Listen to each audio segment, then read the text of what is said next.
I mean, I've seen some amazing displays of real flowers. It must cost an absolute fortune, but it's very impressive when you see it. Yeah, they're sort of the wow moments of the wedding, and they're really good photo backdrops as well. It might be worth, going all out in a area, because that's the wow factor and people are going to remember that.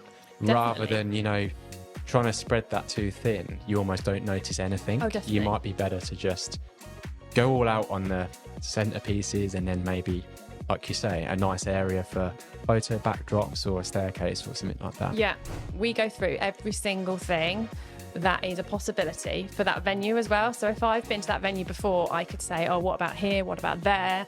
That's also actually another good point, is to sometimes have a florist that's been in that venue, so they can give that perspective of where they've done flowers before and what looks good, what doesn't look good. Hello and welcome to the I Do's and Do Nots podcast. If you're planning your dream wedding, then this is definitely the podcast for you. I'm Chris Wardle. I'm a luxury wedding videographer from Lifestyle Visuals, and each and every episode I'll be joined by a range of wedding experts to discuss tips, tricks, the do's, the don'ts, all when planning your special and unique day. So let's get into today's episode. So today I'm joined with Harriet from Farmers Florists. On your website it says bountiful and beautiful, here to make someone smile whilst enjoying creating floral surprises for weddings, special occasions, loved ones and gifts. Please let me inspire you. So please give us a little introduction about your background and where you're based and how you got into floristry. Okay, thanks, Chris. I'm Harriet. I live in Ruskington in a home-based studio. I started out in floristry in Young Farmers back when I was about 18, so quite a while ago. And so I had a baby back just before lockdown in November 2019. And then March came round, and then April came round, and we were still in lockdown. And I was supposed to go back to work as an early years teacher. So I quit the early years teaching and went with my passion, because flowers are my passion, but early years is my background. And that's what I always knew.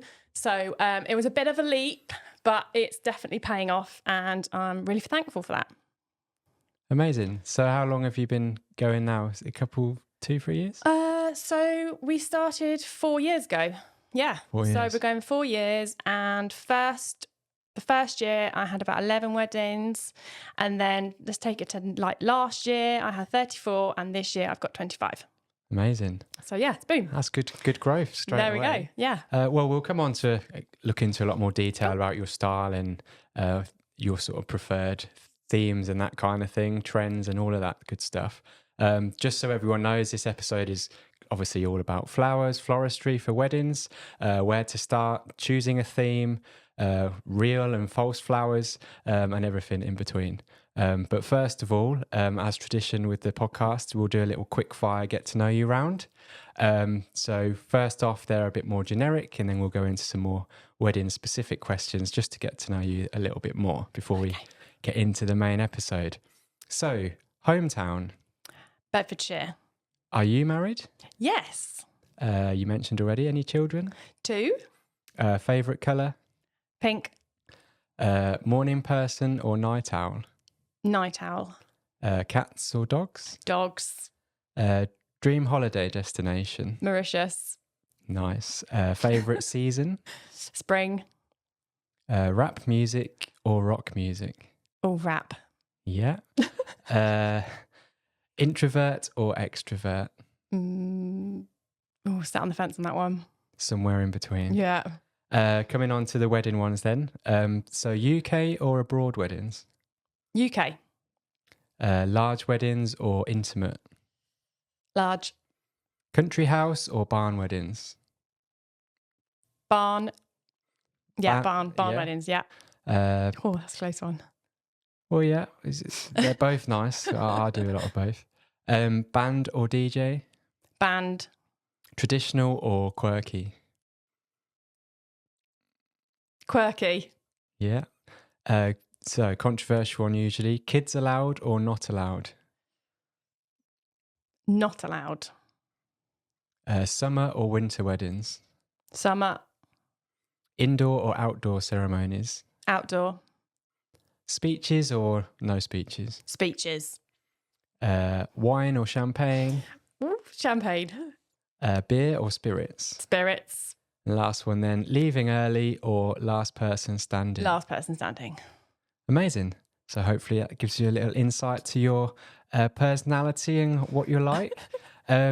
So tell us a bit about your personal connection with flowers. I know you mentioned young farmers. What's your background and how you sort of developed the passion for floristry? Okay, so it was my first year in Young Farmers when I was 17, and I did my first flower arranging class, I suppose, and got through to nationals. So then I was like, oh, maybe I've got like a bit of a natural talent. Then from then on, people would start asking me to do their weddings. So I did my brother's, and then I started doing family, and then it was family friends, and then it was friends of friends, and then it sort of just grew. So I would just do that occasionally when people I knew of. I would just sort of started that way. I have a lot of people in my life also that are into floristry or have done floristry. So they have also guided me and gave me tips and tricks. And do you have any team you work with, or you doing it all yourself, long hours? Well, so depending on the size of the wedding. So if it's generally a wedding will be like about 4 days prep. So if it's a small wedding, it won't take as long. But the bigger the wedding, obviously, the more people I need on board. So I might have an extra person for prep for those 4 days, and maybe have that same person to help me prep and take down on that weekend. Yeah, on the day. Yeah. Cool. And what about where you're sourcing the flowers? Are these locally sourced? What's your kind of ethos behind? Yeah, so I try to support all the local growers in Lincolnshire, as I'm literally in the middle of it. So we've got quite a few near us, literally on our doorstep for about 20 minutes tops. Also, I've got the British flower grower Evolve over at Pinchbeck. Hi, Helen. And so she's wonderful. She's also great as a little wing lady. I like to ring her up, and sometimes if I've got a query, then she can put me right. We also have like our Dutch-based wholesale, which is based in Spalding. So I use them weekly, but I try as much as I can to use seasonal flowers, because they do last that bit longer, and also they just give that texture and that glam. Yeah. I mean, I'm not going to sort of say I'm an expert in floristry. I don't know too much about it, so I'm sure you're going to educate me a lot today as well. You will. Again, I didn't get involved in that on our wedding too much either. It's kind of left to my wife, and I think my mother-in-law has actually got a floristry background, so we kind of did the kind of DIY, but cool. I mean, she knew what she was doing, so not really. So what's the process like, kind of from inquiry going through the different steps along the way until the day itself? Okay, so generally it's word of mouth through when they come to me, they couples. And sometimes it's bride book, and quite often Instagram. So on my Instagram, there's lots of choice and lots of inspo for you. So generally it will come up as a DM, or also on my website, I've got an inquiry form. So that's how the process sort of starts. People think, oh, I quite like her style. We'll get in contact. So then I'll get them back in contact after the inquiry form has been filled out, to see what you're looking for, whether I'm your vibe. And then from then on, I will get a initial consultation booked, sort of from that day to like 3 weeks tops. And I generally do them on Tuesdays and Wednesday evenings. And so then you come for the consultation, and sometimes it can be on video, or sometimes it can be face-to-face, depending on how far away they live. Some people who get married sort of in a local area might live further away, so it's easier for them. So I'm really flexible with that. I'm quite approachable. That works. So that's that. And then, after the initial consultation, which will go through everything, from colour to theme to venue to style to positioning of where you want the flowers, the sort of look you're going for. And then I'll go back It takes me about 2 weeks tops to get back to my couples. They'll get their quote, then they'll say yay or nay. Generally yay. Woo. And then we crack on.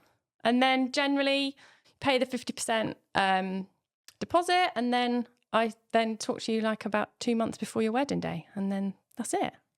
So for a couple that's looking to reach out to a florist, what sort of timeline are we looking at in terms of how far ahead should you be thinking of booking?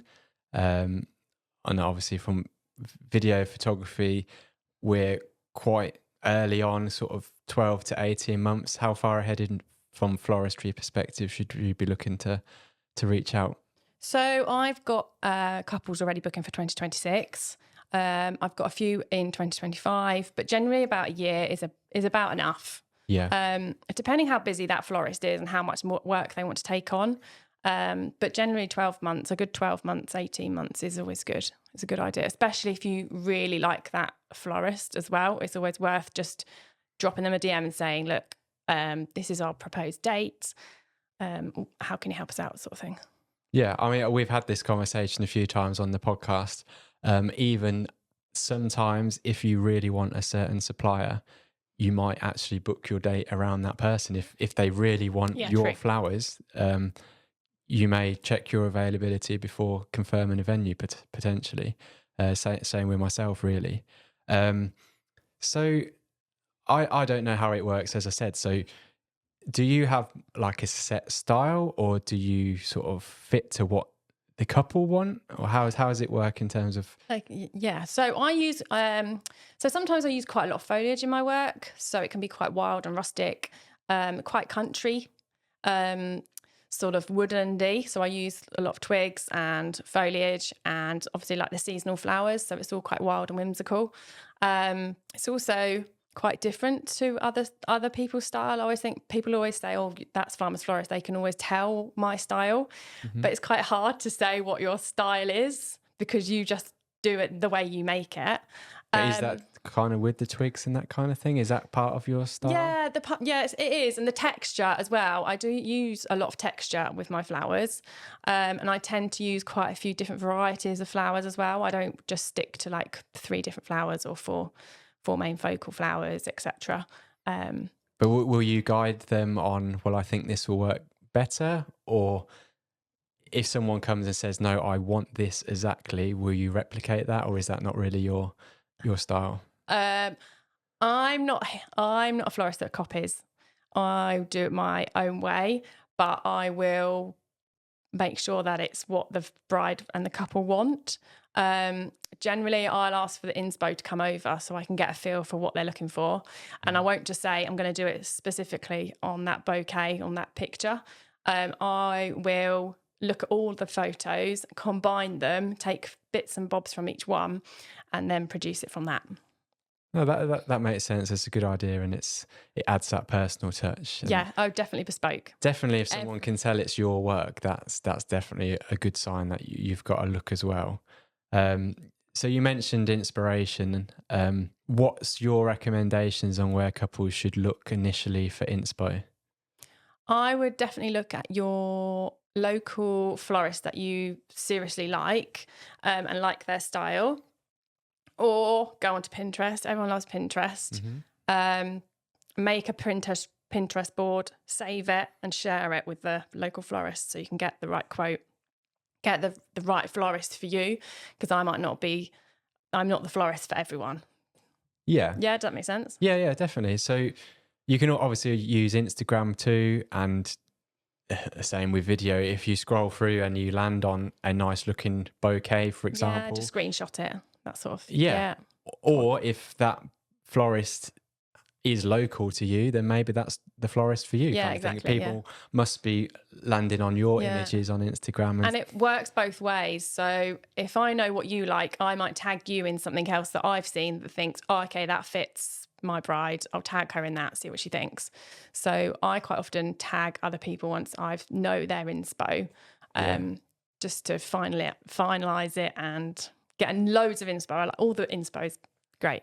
So it's a bit of a collaborative approach Yeah. at first, and then I guess go it's off. is it kind of left to you to work that together on the day? Yeah. 'Cause there's no way to really, I'm guessing, you can't see exactly how it's going to look until the day itself, naturally, because they're like perishable. Yeah, they're items. perishable, and also sometimes the season will change. So sometimes people have got their heart and peonies, and I can't make that happen. So sometimes there has to be that last minute tweak. Last year I had so many peonies waiting to open. They damn things wouldn't open, and literally had 3 peonies. Thankfully, Yeah. they had some peonies, but they didn't have as many peonies as they wanted. Yeah. But it is just the way it is with seasonal flowers. So what do you do in that situation? An alternative, I guess. Yeah, you think of an alternative. You order something else in. If it's not gonna happen, then that's all you can do, really. I hardly ever tell them what's going to happen, because otherwise that just opens a whole can of worms, and I don't want to stress them out. No. And half the time, the brides trust me that much that I can just crack on and do it. Cool. So Make that decision. say from like the most minimalist right up to extravagance, what's the kind of full capabilities of what you can do with flowers across a wedding, if that makes sense? Yeah. So I have done from, say, like a pub. I've done like pub wedding to massive seven sort of bay sail marquee, what they call cloth marquee. Yeah, so you can have from just your bridal party to the whole shebang. You can have church marquee, ceiling installations, staircases, fireplace installations. You name it, I do it. And is any of that repositionable? Like, say you can start off with flowers. I don't know if you do flower arches, for example, but I've mentioned this again before. Like, you can have a flower arch that starts off maybe on an outdoor ceremony, but then is moved somewhere else later. Repurpose. Yeah. So we quite often repurpose pew ends. They're quite a good one to turn into sort of like a table decoration, or extras for like welcome tables or bar area. I've also done that with bridesmaid bouquets. I'll hold my hands up. Not all florists will do that. A lot of florists won't, but I do. I have seen that this year, in fact, where the bouquets for the bridesmaids become the centerpieces. Yeah. I don't know how common that is. It works. And if it suits their budget, then, why not? Budget wise, obviously common sense, the more flowers you have, the more expensive it is. Yeah. What is kind of the most budget friendly option for floristry, if there is such a thing? Yeah, you're looking at around £1,500 at least for your whole bridal party, and a couple of table decorations. Generally, brides and couples that come to me spend between 2,000 and 3,000, but everyone's different. So, and obviously, peak season is different pricing to out of season, because there's not as many weddings on, so there's not the constraint and the pressure on me. And are certain types of flowers more expensive, or is it more based on your time? I don't really know. Yeah, so obviously like the peonies, as I mentioned, they're super expensive. Hydrangeas are super expensive. But this all swings and roundabouts. So you could have a lot of the bigger focal flowers and have like a smaller amount of the others. So you can sort of even it out to a certain degree. You can forage your foliage, but then obviously you're still charging for labour to go and cut that and condition it. So yeah, it's... But I'm guessing it's not the done thing to supply flowers to the florist. No, I guess that was a no-go. It's like supplying me with a camera. Yes, I wouldn't be doing that, don't worry. So obviously more and more eco practices and environmentally friendly stuff is such a big thing, obviously correctly so. Obviously flowers are perishable, but naturally they're a natural item as well. What can someone do to kind of make it as environmentally friendly as possible? Okay, so firstly, obviously it can go seasonal. So there's no air miles on that.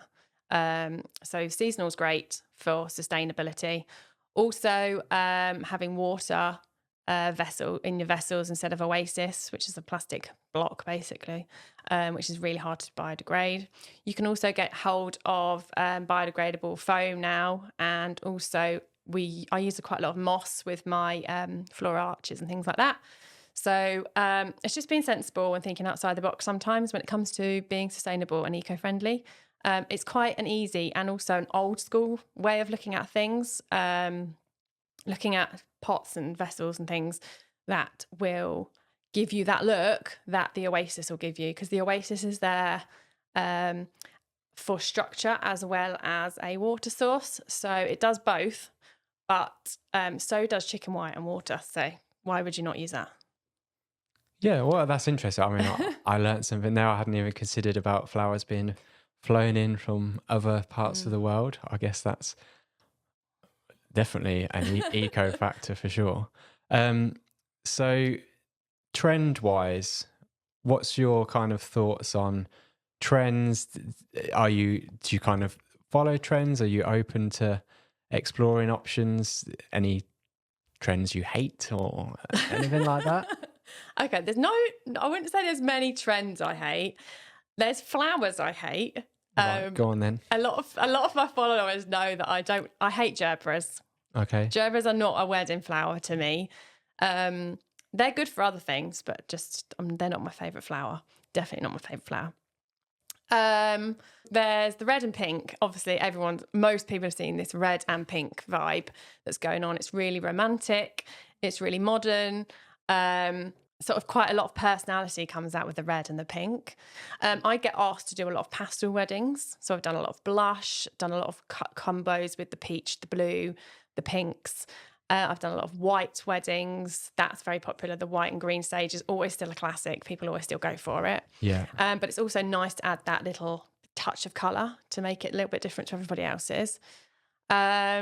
Dried flowers, I mean, they're still around. People still like the dried flowers, the bunny tails, the pampas. I was going to say there was definitely a big pampas trend last year or possibly before as well. Yeah, serious like boho vibes going on. Yeah. But what's your thoughts on that? Is that, I know it's personal preference, but is that something people are going to look back on in 10 years' time and kind of regret? Do you think they should play it more safe, classic, or?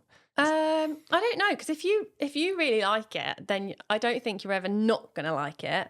But say like when you look back in like 40 years' time, when you're quite old, much older, you might think, what was that about?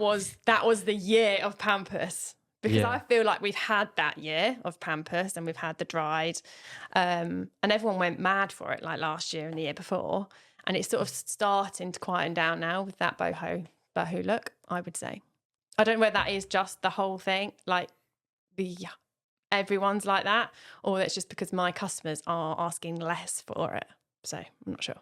Yeah, well, I guess you've possibly got a bit of a niche as well because of naturally you've got a style, especially if like the countryside of things. I don't know how much pampas was a thing. Yeah, you mean I quite often use dried flowers just to add that extra texture, particularly if they quite like that rustic look. So I'll add the bunny tails and I'll add like feathers and things like that.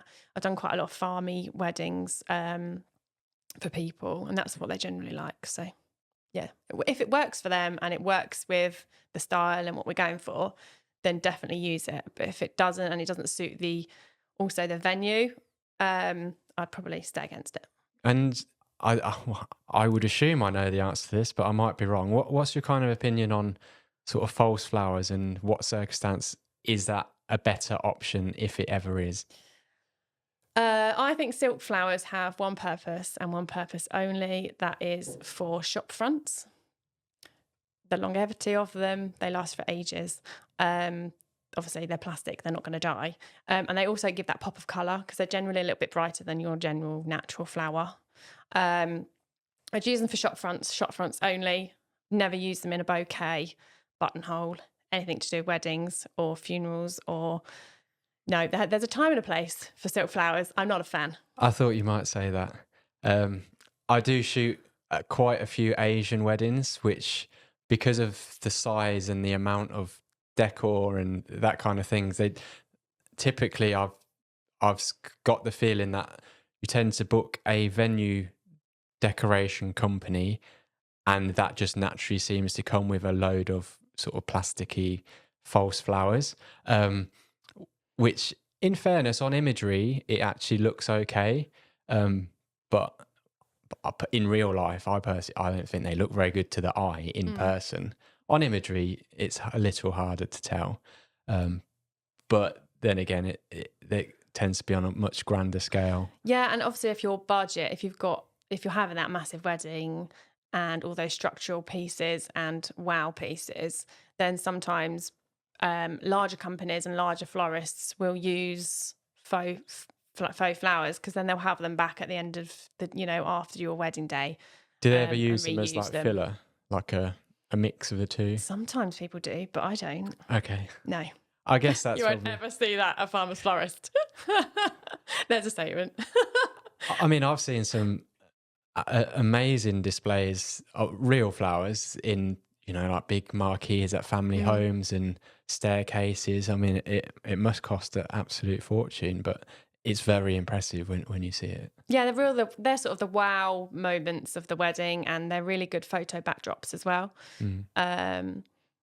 Again, mentioned this in a previous episode, but it might be worth, going all out in a area, because that's the wow factor and people are going to remember that. Definitely. Rather than, trying to decorate the whole, say it's like a barn venue with outside area here, there's a barn there, a second barn over there.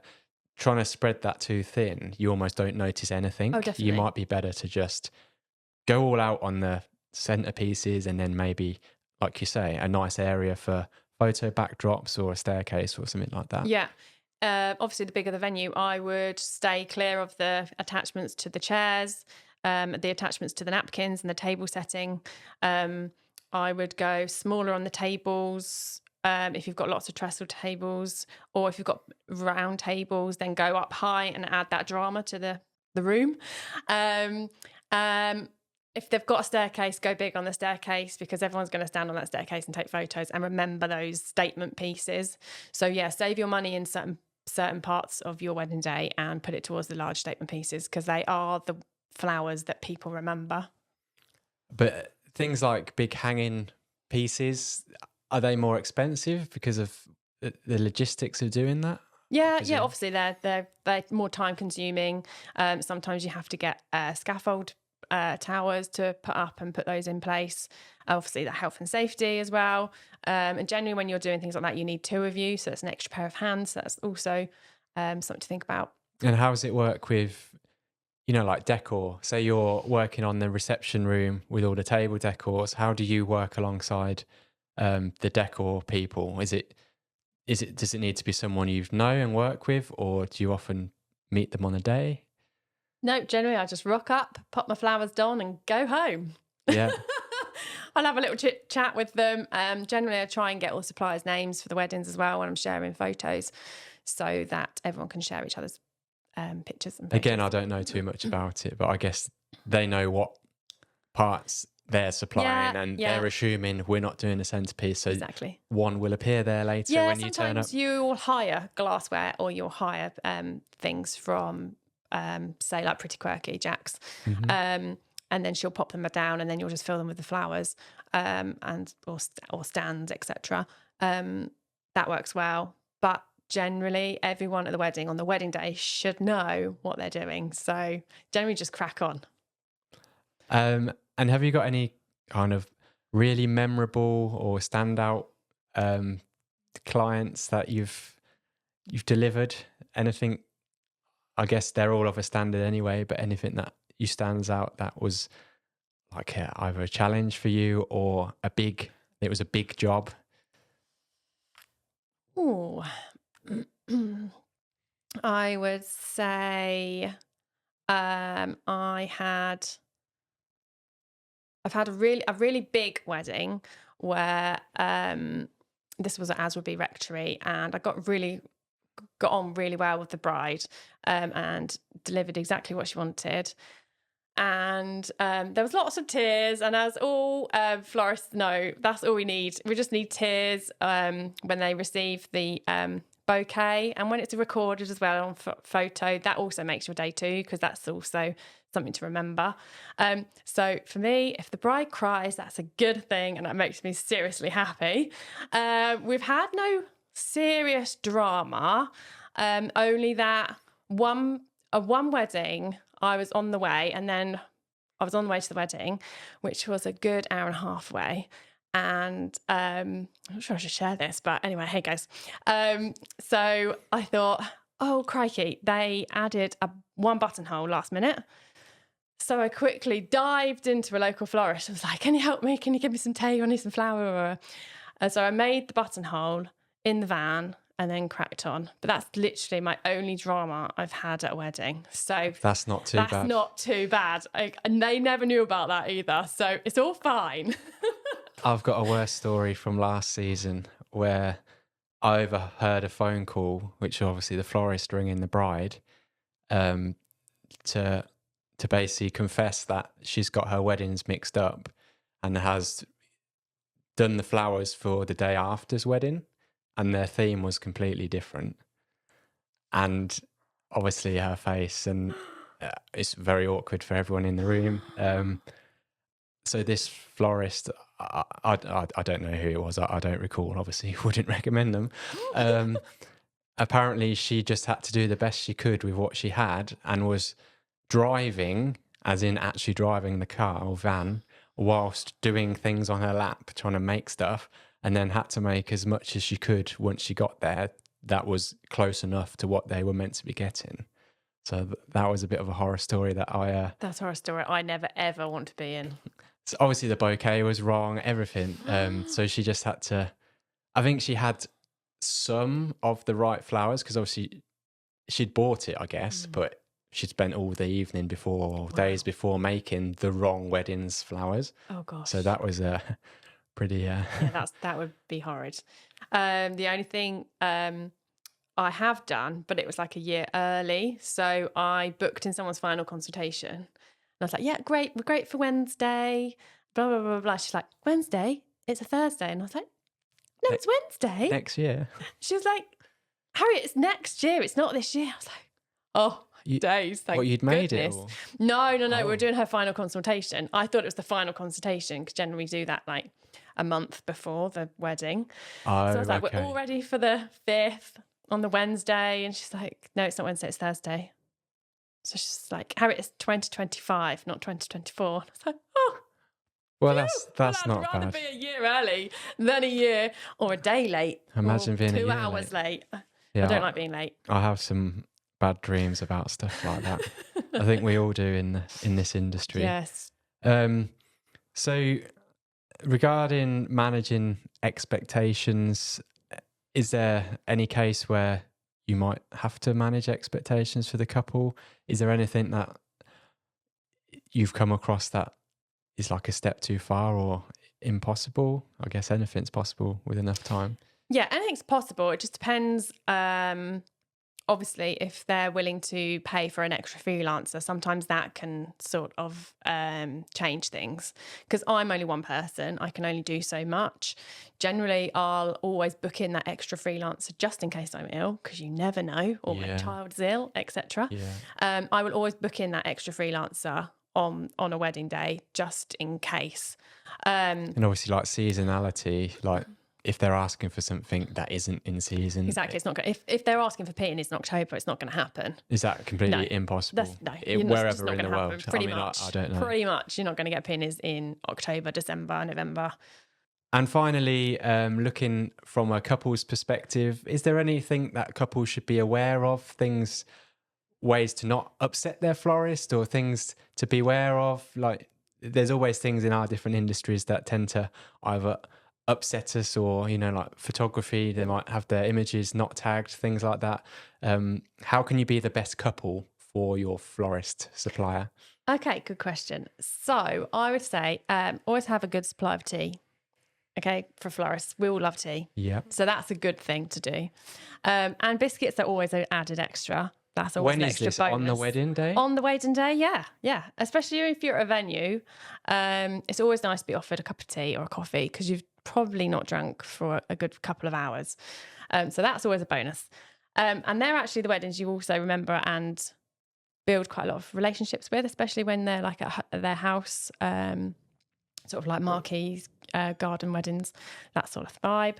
How to annoy a florist. I would say the only thing that really annoys me is when people say, "Have you got any leftovers?" And I'll go, "No, I haven't got any leftovers because I've only bought the flowers what I needed to for the job." So basically, I will, when I do a flower, any flower arrangement, any bouquet, I'll make a flower recipe, and those flowers will go in that bouquet. I will only order for that, obviously, for that bouquet, for that arrangement. You're not going to pay for extras. You're not going to. I'm not going to pay for extras that aren't going to be used, and also, I don't want to put that extra expenditure onto the bride and the couple. So when people afterwards, like sometimes stylists or cake makers will say, "Have you got any spare flowers?" Well, generally I haven't got spare flowers because I just order for what the couple have ordered. So generally it's not the couple that pisses me off. It's generally people who just think or presume that they can get extra stuff out of me, which generally I'll say no, because generally I don't have it. Yeah, it should have been discussed previously. Yeah. So I guess to reverse it back, if you think, we are going to like to have a bit of some flowers on the cake, for example, make sure you've actually asked for that. Yeah. Make sure you order everything. We go through every single thing that is a possibility for that venue as well. So if I've been to that venue before, I could say, "Oh, what about here? What about there?" That's also actually another good point, is to sometimes have a florist that's been in that venue so they can give that perspective of where they've done flowers before and what looks good, what doesn't look good, because some churches also are really dark or they're really light. Some flowers work in there and some don't. Generally like barns as well, because they're quite dark. So only certain sort of colours and pop will make things pop. It's just be as helpful and as kind as possible. Great. And I guess finally then, in terms of, as far as I know with my limited knowledge, preserving flowers or keeping something after the wedding is quite a popular request. Like, what's the best way to do that? So generally, I will give you those details as soon as you've booked, because I have all the facilities at Farmers Florist at Studio that I can wrap all these bouquets and send them off for you to these experts. So you can have them preserved and freeze dried. So they literally take your whole bouquet. They don't take it apart. They literally I don't know much about the process, but they freeze dry it, and it takes quite a long time because it's such a slow drying process that everything is preserved beautifully, and the colour as well too. We can also talk about that as well, what flowers work well to preserve and what flowers don't, because obviously not all flowers are great at preserving. There's other flowers that are better at drying and keeping their colour, which is what you want if you're going to preserve it.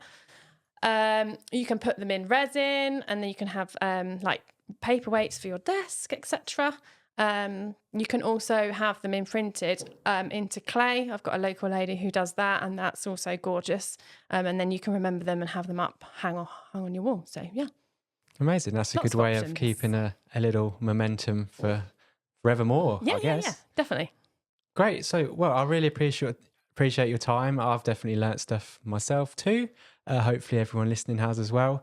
Harriet, thank you very much for joining me on the I Do's and Do Nots podcast. Thanks, Chris. Take care.